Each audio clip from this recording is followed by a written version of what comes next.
Pas facile de parler de la résurrection. Ça fait une semaine que je me promène, que je réfléchis, que je médite sur ce mystère. Et je vous avoue que pour moi, c'est un mystère qui me dépasse, qui m'échappe. Et je pense que je ne suis pas le seul. Pas facile de parler de la résurrection. On peut parler de plein de choses. On peut lire l'évangile, on peut voir Jésus, on peut voir les miracles de Jésus. Ça, c'est facile. Même la résurrection de Lazare, c'est facile. C'est encore concret. Je ne sais pas si vous avez eu la grâce de faire un pèlerinage en Terre Sainte, mais suivre Jésus là où il a été, là où il a vécu, c'est facile. Mais là, avec la résurrection, on est dans un autre ordre. Et donc un ordre qui est complètement insaisissable. Et je vous avoue que depuis une semaine, je m'agace sur cette résurrection. Alors je vais chercher chez Benoît XVI, je vais chercher chez les pères de l'Église. J'aimerais tellement saisir, tellement comprendre ce mystère de la résurrection. Et il m'échappe.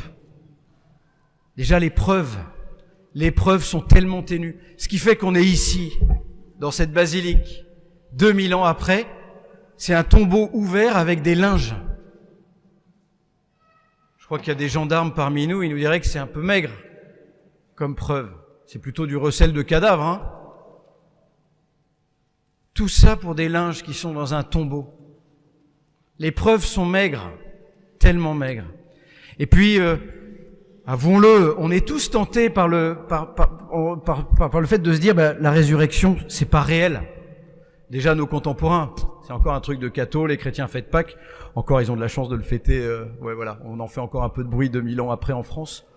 Mais bon, c'est du passé, c'est un événement du passé. Et même chez les chrétiens, avouons-le, c'est soit à côté de la réalité, soit au-dessus de la réalité. Je connaissais notamment je me souviens, un sacristain, un type super, mais vraiment super, qui était toujours là à l'église, toujours prêt à s'occuper des autres. Et à un moment, je lui ai dit, c'est la fête de la résurrection. Il m'a dit, franchement, vous y croyez? Mais le mec, il passe tous les dimanches à la messe et il y croit pas, quoi. Mais oui, mais parce que ça nous dépasse. Je le comprends aujourd'hui, ce bonhomme. Et on a l'impression que c'est en côté de la réalité, que c'est pas réel. La résurrection, la réalité. Allez, soyons réalistes. Mais finalement, est-ce que nous sommes vraiment réalistes? Nous, les hommes postmodernes, qui nous mettons comme le centre de tout, comme la parfaite monade qui n'a pas besoin des autres et qui n'a rien à recevoir du monde, et qui fait qu'aujourd'hui, on a des bobos qui vont embrasser les arbres pour se dire « je veux voir le réel ». Est-ce que nous sommes vraiment réalistes sur nos tablettes et dans nos numériques à fabriquer des multivers qui sont des mondes à notre mesure, où je suis une licorne? Merveilleux. Est-ce que nous sommes réalistes dans un monde qui déconstruit tout, qui déconstruit le genre? Il n'y a plus de femmes, il n'y a plus d'hommes, il n'y a plus de chevaux, il n'y a plus de... Est-ce que nous sommes réalistes? Est-ce que nous sommes réalistes dans un monde qui lutte contre le temps et la vieillesse et qui va se faire botoxer? Il suffit d'aller dans les métros parisiens, toutes ces femmes de 60 ans qui luttent contre la mort. Est-ce que nous sommes réalistes? Est-ce que nous sommes réalistes avec cette tentation du transhumanisme de se faire greffer un bras bionique, d'essayer de vivre 100 ans de plus? Est-ce que nous sommes réalistes? Mais nous, on est touchés par ce monde. Est-ce que nous sommes réalistes avec cette soif de consommation? Je vais bosser comme un tapé et après je me paye des vacances à Cuba. Je vais bosser comme un tapé, je vais en baver et après j'ai la retraite, la sacro-sainte retraite où finalement j'imagine. Est-ce que je suis réaliste quand sur mes enfants j'ai des attentes en permanence en espérant qu'il sera comme ça et pas autrement? Avouons-le, nous ne sommes pas réalistes. Il y a une chose qui nous ramène au réel et qui me touche particulièrement ici dans ce sanctuaire de Montligeon, c'est la mort. Là-dessus, on est réaliste. Il suffit d'entendre, je me souviens d'une maman qui avait perdu son fils dans un accident grave, qui était pas très croyante, mais qui venait à Montligeon justement pour chercher consolation, pour chercher quelque chose.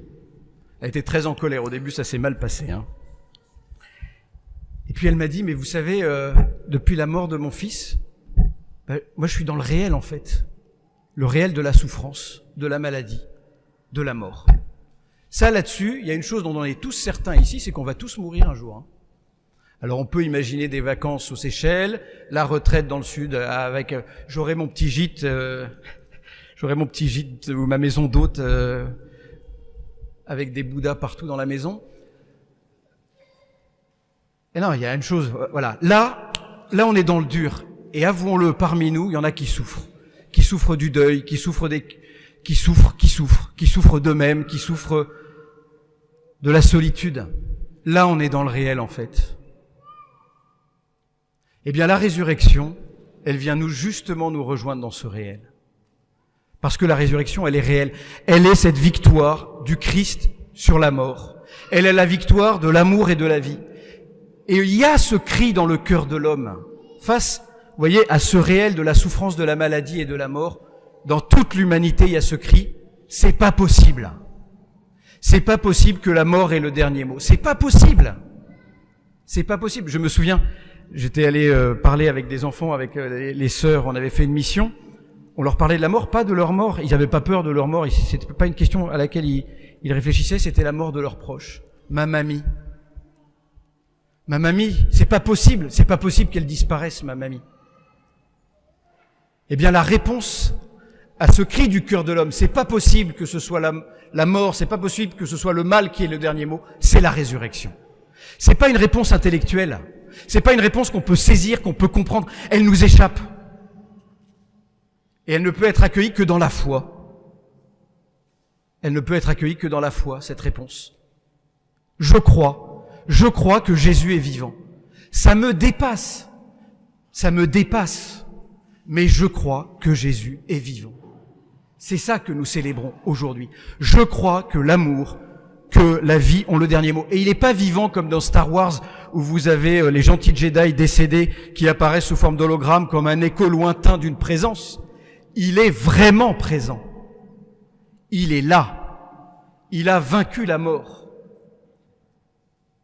C'est ça que nous célébrons aujourd'hui. Et oui, et c'est normal que nous soyons déconcertés par ce mystère. Si nous l'avons saisi, si nous l'avons compris, nous sommes en danger.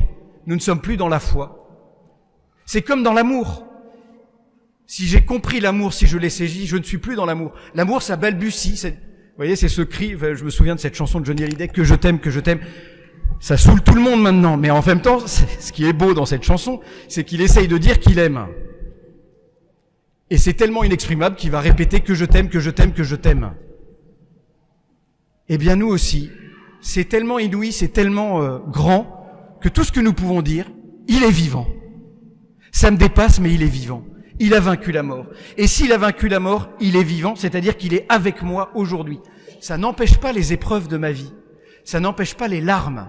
Ça n'empêche pas parfois le désespoir et les doutes. Mais il est là. Il est là. C'est ce chant de l'introïde grégorien à la messe de la résurrection qui dit « Je suis ressuscité et je suis avec toi. J'ai posé ma main sur toi et je suis avec toi. » C'est ça que nous célébrons aujourd'hui.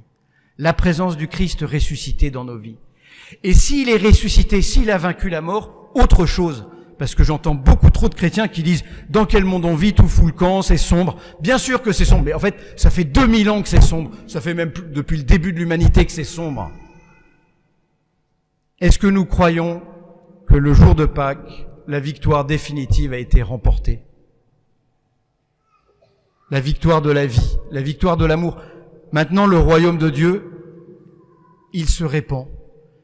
Mais vous savez, c'est comme dans toutes les belles choses, toutes les choses les plus belles, les plus fragiles, comme dans l'amour, ça ne se voit pas. Ou ça ne se voit pas comme je voudrais. Mais le royaume des cieux est en marche.